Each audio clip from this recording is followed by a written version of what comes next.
Muy buenos días a todos. ¿Sí? ¿Se oye? Perfecto. Muy buenos días. Aprovecho para dar un anuncio para los que me conocen. Y es que me veréis, dijo el Señor, pero ya no me veréis. Entonces, voy a estar 4 semanas fuera y también pedir oración. Recordad, Bulgaria, el ministerio. Un servidor se va también este jueves. ¿Salís el jueves? Pues unos para el este y otros nos vamos al oeste, en Ecuador 2 semanas y después estaremos 2 semanas también en otros lugares ministrando del sur de España, del centro y sur de España. Así que lo tengáis en cuenta. Os confieso que no ha sido fácil este mensaje. El viernes estaba ya bosquejado y para los que son de la iglesia he enviado el breve resumen al boletín. Pero había mucha inconformidad por dentro. ¿Qué es ser discípulo? Y viendo lo que tenía escrito, pensé, no puede ser esto. Así que voy a empezar de otra manera. A los 9 años conocí al Señor, es jerga evangélica, es decir, me compartieron la buena noticia de Jesús que aparece en la Biblia. Me comentaron cuál era mi situación delante de Dios. La Biblia dice que todos somos pecadores, pero que el Hijo de Dios, Jesús, vino a este mundo para entregar su vida y morir por los pecadores y que quienes creían eso y le recibían en su corazón, pues tenían vida eterna. Y así que a los 9 años di ese paso de fe, de creer en Jesús como el Hijo de Dios y mi Salvador. Fue en un campamento y lo recuerdo con mucha claridad, ese paso, ese momento en mi vida. Después fui una persona integrada en una iglesia evangélica, mis padres creyentes, asistíamos como están los peques hoy, ahí abajo, aprendiendo cosas de la Biblia en la escuela dominical. Y el Señor fue formando mi vida, pero no es menos cierto que iba dando pasos positivos. A los 15 años me bauticé, miembro de la iglesia. Con algunos más pues formábamos grupo de alabanza, después un grupo de música que daba algunos conciertos, que participaba en campañas evangelísticas. Pero ahí estaba en la iglesia el domingo y el lunes ¿dónde? Pues compartiendo la vida muchas veces como los demás. Aunque siempre estaba la inquietud de buscar al Señor, pero la realidad es que muchas veces no vivía a la altura de mi profesión de fe, de mi confesión de que Jesús era mi Salvador y el Señor de mi vida. Y recuerdo un momento importante en mi vida cuando en ese tiempo que salíamos a cantar en el grupo, que hacíamos conciertos evangelísticos para compartir el Evangelio, que llegó un momento que me paré y dije, oye, tú no puedes vivir así y cantar lo que cantas. Eso nos pasa mucho. Repasar las letras que hemos cantado hoy. Jesucristo basta. Pero pensad de cuántas cosas llenamos nuestra vida que no son Cristo, para que le dé sentido. Así que a los 18 años tuve una confrontación personal y hubo un paso más de compromiso con el Señor. Bueno, después vino, resumiendo mucho, vino boda, vino un tiempo de servir en la iglesia, prepararme en una escuela bíblica. Y a los 28 años sucedió una cosa tanto dramática, ¿no? Y es que mi suegro también era pastor en una iglesia evangélica y durante su predicación, predicando en un encuentro general, sufrió un derrame cerebral y ya no se despertó, falleció. Y había una necesidad tremenda de servir. En aquel momento estábamos en la iglesia, estábamos colaborando también con otros creyentes, ahí situados entre España y Francia, en Andorra, que algunos conocen muy bien. Y el Señor produjo una inquietud tan grande que no podía ya vivir con la tranquilidad de lo que de la forma en que estaba viviendo. En aquel momento Tenía 3 hijos, trabajaba en un banco, vivía muy cómodo, vivía muy bien. Algunos no saben lo que es eso, pero era un buen sueldo con 15 o 16 pagas. Entonces, muy bien, ¿no? Pero aquello que me había gustado toda la vida, había disfrutado trabajando, llegó un momento que no tenía ningún sentido para mí. Y llegaba a decir, voy a emplear mi vida en esto. Antes tenía sentido, hoy no. Y el Señor me llamó seriamente a dejarlo todo para dedicar mi vida a servir todo mi tiempo en el contexto de la iglesia local, ¿no? Todos decimos, todos servimos al Señor siempre, amén, ¿no? Pero Dios puede llamar a algunas personas a un servicio muy concreto, como hizo con Pablo, como hizo con Bernabé, como hizo con Timoteo, como hizo con Tito. Y eso fue pues alrededor de los 28, 29 años. Son como etapas, 9, 18 y 27, no, un poquito más, ¿eh? El Señor tuvo paciencia. Fueron 2 años de lucha hasta que finalmente tomamos esa decisión de servir al Señor a todo tiempo. Y desde el año 88, más o menos, con Noemí, con mi esposa, que me ha acompañado en todo este trayecto, ahí estuvimos, ¿no? Bueno, Eliseo, esto es un testimonio. ¿Qué tiene que ver esto con un discipulado? Ser discípulo. Todo. Lo tiene que ver todo. Porque había preparado un hermoso bosquejo. ¿Qué es ser discípulo? ¿Qué es ser cristiano? ¿Qué es ser discípulo? Eso Isra creo que lo va a abordar un poco más.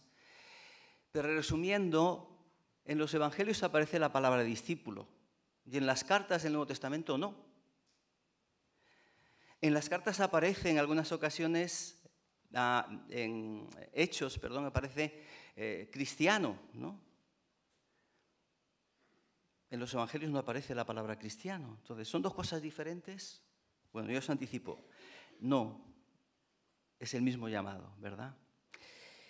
Pero esto sería como las confesiones de Agustín, ¿no? Frente a esta lucha interior, es decir, ¿cómo comparto yo qué es ser discípulo? Pues la única forma es desde la narrativa. Desde la narrativa. No encontramos ningún capítulo exclusivo en la Biblia en la que nos diga ser discípulo es, sino que nos habla de cómo fue la vida de Jesús y cómo fue la vida de aquellos que se convirtieron en sus discípulos. Y lo que voy a dejar, trato de dejar, son algunos ingredientes clave para ser un discípulo de Jesús. Y digo ingredientes porque meditando y pensando, el llegar a ser un discípulo es un proceso de vida. El discipulado es un proceso de vida en el que te encuentras con Jesús y Él empieza a trabajar en tu vida en un proceso de transformación. Por eso os comentaba un poco mi propia experiencia de los 9 años, de los 11. Son momentos claves. Jesús trabaja y Dios trabaja en nuestra vida continuamente, pero hay momentos claves de toma de decisiones, ¿no? De entregar la vida, de darse cuenta, de comprometerse, de rendirse totalmente al Señor. Y hay algunos aspectos que tienen que ver con ese discipulado. ¿Cuáles son los ingredientes? Y no trato de organizarlo, porque esto fue lo que me dejó dejar el bosquejo.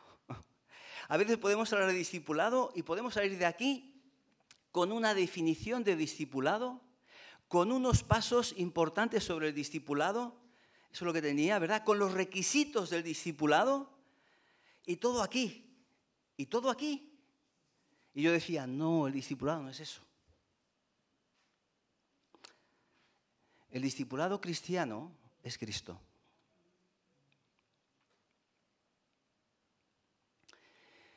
El discipulado cristiano es vivir con Cristo y es vivir a Cristo en tu vida. Y este es el gran problema que tenemos muchas veces los cristianos. ¿Cuántas cosas sabemos? ¿Cuánto hay acumulado en nuestra mente? Pero a veces que poco queda de Cristo en el corazón. Y a veces con razón nos critica la gente. Eres cristiano, pero mira cómo vives. Bueno, en parte hay razón, ¿verdad? Porque a los cristianos se les llamó así por primera vez, dice la Biblia, en Antioquía. ¿Sabéis por qué? Porque no dejaban de hablar de Jesús y no dejaban de vivir como Jesús. Estos son cristianos, ¿no? Hasta podrían parecer un poco fanáticos. Pero es que el cristianismo, en primer lugar, es una relación de vida con Jesús. Vamos a leer en Juan capítulo 1. Vamos a leer y después vamos a tratar de extraer algunos de estos ingredientes principales. Y os voy a pedir que leáis conmigo con atención, que sigáis el texto bíblico. Juan capítulo 1, versículo 35. En muchas ocasiones cuando hablamos de discipulado nos vamos a lo que conocemos como los evangelios sinópticos. Hay 3 evangelios en la Biblia, Mateo, Marcos y Lucas, que siguen un mismo relato muy parecido, ¿verdad? Y nos hablan de los discípulos de Jesús. ¿Y dónde empieza la escena? En un mar, en el mar de Galilea, y Jesús llamando a los discípulos. Pero Juan nos da una perspectiva diferente que no es contraria a aquella, sino que nos da otra información extra y que destaca algunas cuestiones que yo quisiera destacar en esta mañana. Juan capítulo 1, verso 35. Al día siguiente, el contexto es Juan el Bautista está predicando y está apuntando a Jesús. Dice así: al día siguiente Juan estaba de nuevo allí con 2 de sus discípulos. Y mirando fijamente a Jesús que pasaba por allí, dijo: mirad, el Cordero de Dios. Y 2 discípulos que lo oyeron decir esto, siguieron a Jesús. Y volviéndose Jesús, y vio que le seguían y les preguntó: ¿qué buscáis? Ellos dijeron: Rabí, que traducido significa maestro, ¿dónde vives? Le dijo: venid a verlo. Ellos fueron y vieron dónde vivía y se quedaron con él aquel día porque ya eran como las 4 de la tarde. Andrés, hermano de Simón, era uno de los 2 discípulos que habían oído a Juan y que habían seguido a Jesús. Andrés encontró primero a su hermano Simón y le dijo: hemos hallado al Mesías, que traducido significa el ungido. Andrés le llevó a donde estaba Jesús y Jesús le miró y dijo: tú eres Simón, hijo de Jonás. En adelante te llamarás Cefas, que traducido significa piedra. Al día siguiente, Jesús quiso ir a Galilea y encontró a Felipe y le dijo: sígueme. Felipe, que era de Betsaida, la ciudad de Andrés y Pedro, se encontró con Natanael y le dijo: hemos hallado a aquel de quien escribieron Moisés en la ley y del que también hablaron los profetas, a Jesús, hijo de José y natural de Nazaret. Natanael le preguntó: ¿de Nazaret puede salir algo bueno? Respondió Felipe: ven y ve. Cuando Jesús vio acercarse a Natanael, dijo de él: aquí tenéis a un verdadero israelita en quien no hay engaño.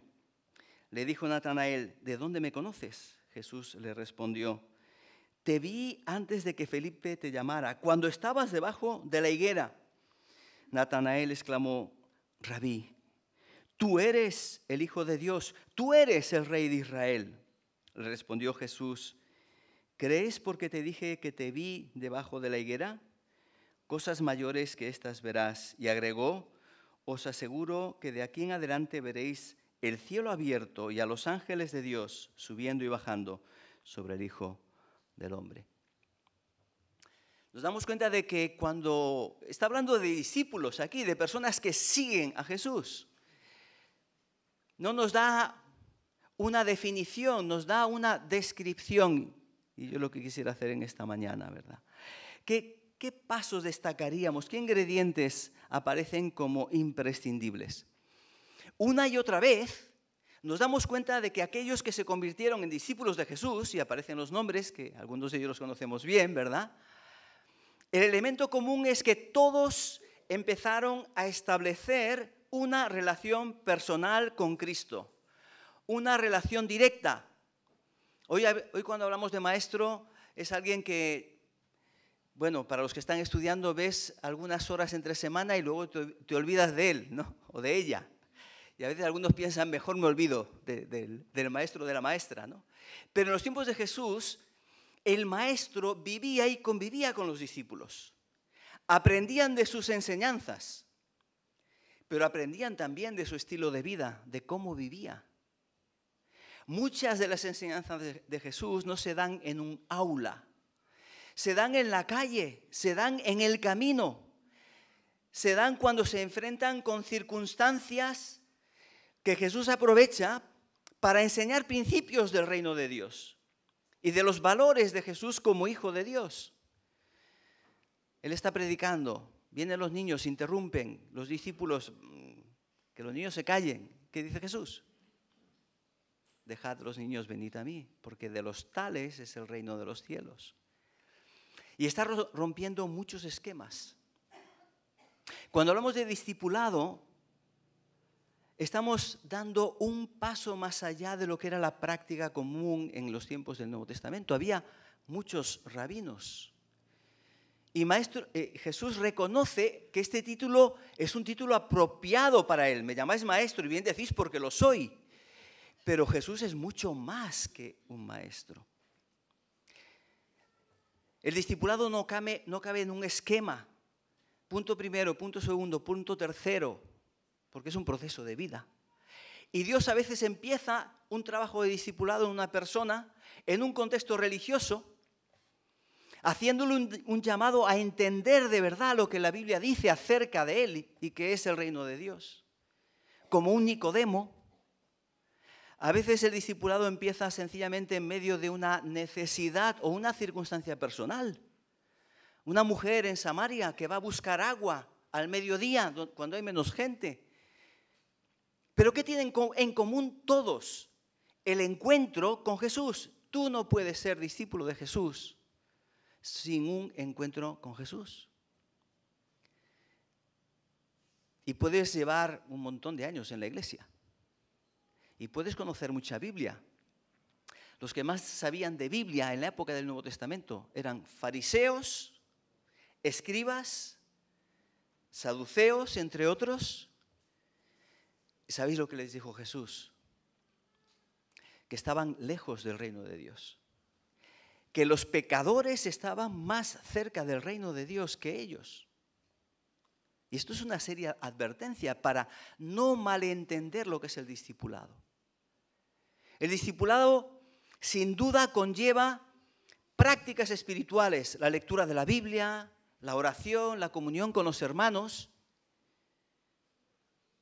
Pero lo único que te hace discípulo de Jesús es tu relación y tu entrega a Jesús. Lo demás es lo que viene para seguir conociendo y aprendiendo de Jesús. Tú puedes leer la Biblia, y lo digo por experiencia, y profundizar y disfrutar sabiendo cosas de la Biblia. La gran cuestión es cuánto ha transformado eso tu vida a semejanza de Cristo. La relación con Jesús es esta invitación a sígueme. Y este sígueme puede significar, pues, sígueme para escuchar mis enseñanzas, aprender de mí, dar testimonio en tu familia, en tu casa, en tu trabajo. O puede ser, a veces, sígueme y deja tu familia, deja tu trabajo y a donde yo diga, cuando yo diga y como yo diga. Eso puede ser también. Eso es ser discípulo de Jesús.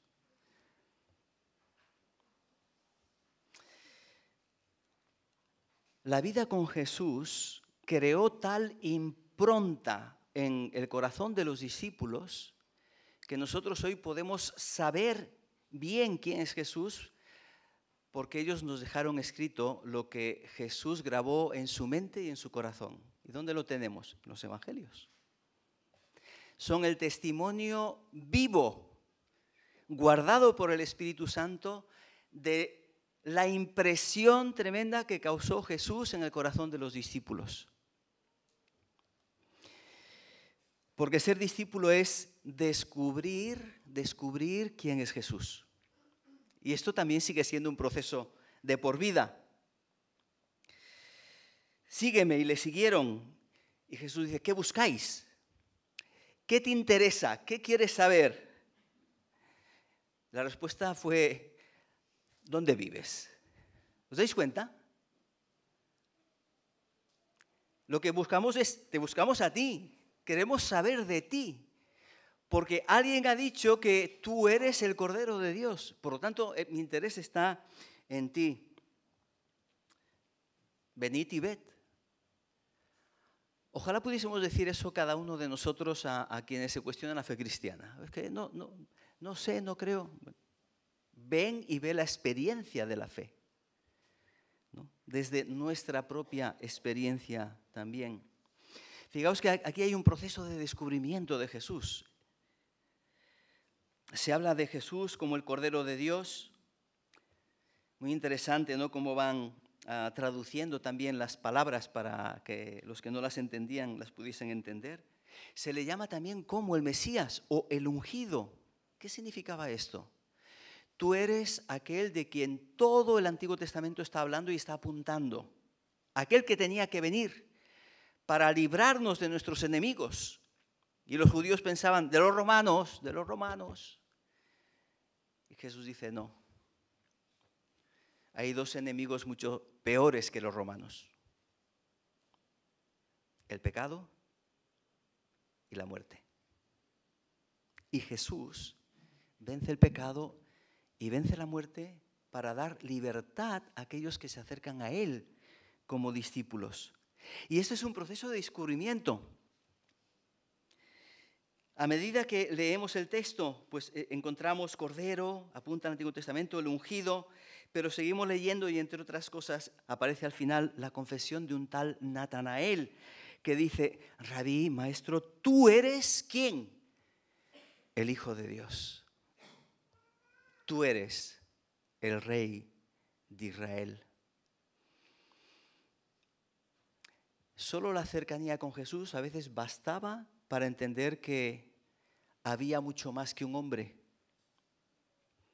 Muchos descubrían a Jesús viéndole hacer milagros y descubriendo que Él era el que tenía la autoridad y el poder sobre la enfermedad, el pecado, los demonios, la naturaleza. ¿Quién es este que aun los vientos y el mar le obedecen? Y a veces escuchando, en cierta ocasión, los alguaciles del templo, que no eran muy amigos de Jesús, enviaron a sus guardias a prender a Jesús. Pero estaba hablando, así que si interrumpe se puede, ¿verdad? Imaginaos, si interrumpen ahí en medio, pues puede haber un alboroto. Entonces, mejor que termine el discurso y cuando la gente empieza a marcharse, pues lo arrestamos. Pero empezaron a escuchar a Jesús. ¿Qué diría Jesús y cómo lo diría? Que aquellos hombres volvieron con las manos vacías. ¿Cómo no lo habéis traído? Es que nadie ha hablado como este hombre. Ser discípulo de Jesús es leer la Biblia deseando descubrir quién es este Jesús. Es entender y profundizar en aquel que nos amó tanto, que ha venido a este mundo para dar su vida por nosotros. Es vivir con el anhelo de buscarle y no siempre lo tenemos. Pero cuando nos falta ese anhelo es que estamos enfermos espiritualmente. Porque cuando realmente estamos sanos y leemos la palabra y buscamos al Señor y otros se van, nuestra respuesta tiene que ser la de Pedro al Señor. ¿Queréis iros vosotros también? Se van muchos, ¿queréis iros? Señor, ¿a quién iremos? Solo tú tienes palabras de vida eterna. Permitidme la expresión, estoy enganchado, es que no puedo. Eso es mi vida. Escucharte es mi vida, porque tus palabras dan vida, son vida. Solo tú. Qué interesante el último versículo que tiene sus complicaciones a la hora de interpretarlo, versículo 51 de este capítulo 1. Os aseguro que de aquí en adelante veréis el cielo abierto y ángeles de Dios subiendo y bajando sobre el Hijo del Hombre. Lo que está diciendo Jesús, especialmente a Natanael, que se ha quedado sorprendido de que Jesús supiese quién era y lo que hacía. Estabas debajo de una higuera leyendo la Torá seguramente, ¿verdad? Como buen judío. Ahí te vi. Me has descubierto, ¿no? El Señor conoce lo más íntimo de nuestro corazón. Pero lo que dice es, a partir de aquí, siguiéndome, vais a ver y descubrir cómo la presencia de Dios obra en mí y a través de mí. Solo podemos conocer a Dios a través de Cristo. No de religiosidad, no de otras cosas, a través de Cristo. Y cuando descubrimos a Cristo, Él se convierte en el faro de nuestra vida. Porque Él es el Hijo de Dios. Porque Él es la verdad sin la cual ya no puedes vivir. Sin duda, conocer a Cristo va a provocar en nuestro corazón algo muy importante, y es despertar la fe y la confianza en Él. Él tiene toda autoridad, dice la Biblia. Tiene toda la autoridad sobre el cielo y sobre la tierra. Y Él que tiene toda autoridad es el que nos dice, yo estoy con vosotros todos los días hasta el fin del mundo. Y a medida que descubrimos a Cristo, Él cada vez es un faro que nos ilumina más y es aquel que produce en nosotros mayor confianza. Y esto nos lleva a un paso más, como vemos en este Evangelio. Ser discípulo es adquirir un compromiso con Cristo. En varias ocasiones Jesús dice, pues sígueme. ¿Quieres ser mi discípulo? Sígueme. Tienes que vivir conmigo para aprender a vivirme a mí. ¿Recordáis las palabras de Pablo, sobre los que conocéis bien la Biblia? Y quienes no, pues las mencionaré, ¿verdad? Pablo lo expresa de esta manera. Ha conocido a Cristo y llega un momento que dice, ya no vivo yo. Cristo vive en mí. Y lo que vivo ahora lo vivo en la fe del Hijo de Dios, el cual se entregó por mí. Mi vida es suya. Pero no solo eso, sino que su vida reside en mí y obro, ahora decido, vivo, pienso a la luz de la vida de Jesús en mí. Por eso el compromiso de Jesús es entregar la vida. El compromiso de Jesús es tomar la cruz cada día y seguirle. Este evangelio que nos apunta mucho al discipulado termina con una escena muy interesante. Vuelve a surgir este Pedro que aparece en el capítulo 1, aparece en el último capítulo con muchos temas diferentes, pero solo voy a subrayar una idea, hablando de discipulado. El compromiso significa que tú miras a Cristo y haces lo que Cristo te pide. Eso es ser discípulo. Bueno, ¿y los demás qué? Dice el texto en Juan capítulo 21, Pedro miró atrás, está terminando el Evangelio, miró atrás y vio que le seguía el discípulo a quien Jesús amaba, el mismo que en la cena se recostó sobre su pecho y le preguntó a Jesús, Señor, ¿quién es el que te ha de entregar? Cuando Pedro lo vio, le dijo a Jesús, Señor, ¿y este qué? Jesús le dijo, si quiero que él se quede hasta que yo vuelva, ¿a ti qué? Sígueme tú. No nos preguntamos muchas veces a la hora de hacer las cosas, bueno, ¿y los demás qué? ¿Y los demás qué? Y Jesús nos dice, no te importa. Yo ya tengo mis tratos con ellos. La pregunta que nos hace el Señor no es qué hacen los demás, cuál es el compromiso general, buscamos no destacar ni por aquí ni por allí. Sígueme tú. Muchas veces miramos a los demás antes de comprometernos con Jesús. O valoramos nuestro compromiso en función de lo que hacen otros. Ser discípulo es decir, Señor, ¿tú qué quieres que yo haga? Y no hay condiciones. Finalmente, el llamado de Jesús a ser discípulos es un llamado a la transformación. Algunos de pescadores de peces pasaron a ser pescadores de hombres. De ser recaudadores de tributos a ser evangelistas y escribir un evangelio. De ser médicos amados a dedicarse a ser misioneros y usar su profesión seguramente en más de una ocasión para ayudar a Pablo, como un Lucas. Dios transforma nuestra vida, transforma nuestro interior. Porque si Él reside y mora en nosotros, si no vive, ya no vivo yo, sino que Cristo vive en mí, eso supone una transformación de nuestra mente y de nuestro corazón, de nuestros hábitos y de nuestros intereses. ¿Qué significa ser discípulo? Significa seguir a Jesús allí donde te diga. ¿Cómo? El Señor va a usar circunstancias, te va a llamar a cada uno en el punto en el que está, en el momento en el que está. Lo que habrá que hacer es discernir cuál es el llamado del Señor personal y particular para cada uno de nosotros, porque a todos nos llama. No se trata, por tanto, de normas o leyes. En cierta ocasión un joven se presentó a Jesús. ¿Qué haré para heredar la vida eterna?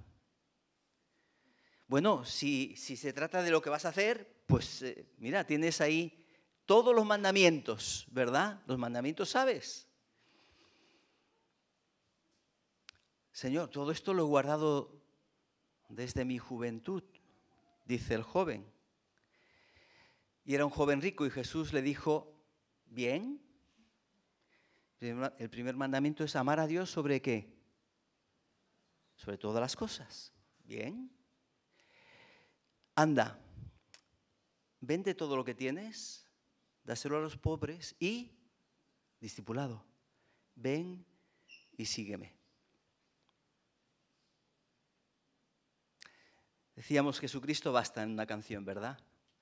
La pregunta es si esa es la realidad de nuestra vida. Y tenemos que confesar que muchas veces, como el salmista que leíamos, a veces vemos a los demás y nos preguntamos, ¿no?, cómo los demás tienen tanto éxito o tienen más éxito que nosotros, hasta que comprendemos que lo que tiene realmente valor es solo aquello que nos da Cristo y que es Cristo mismo.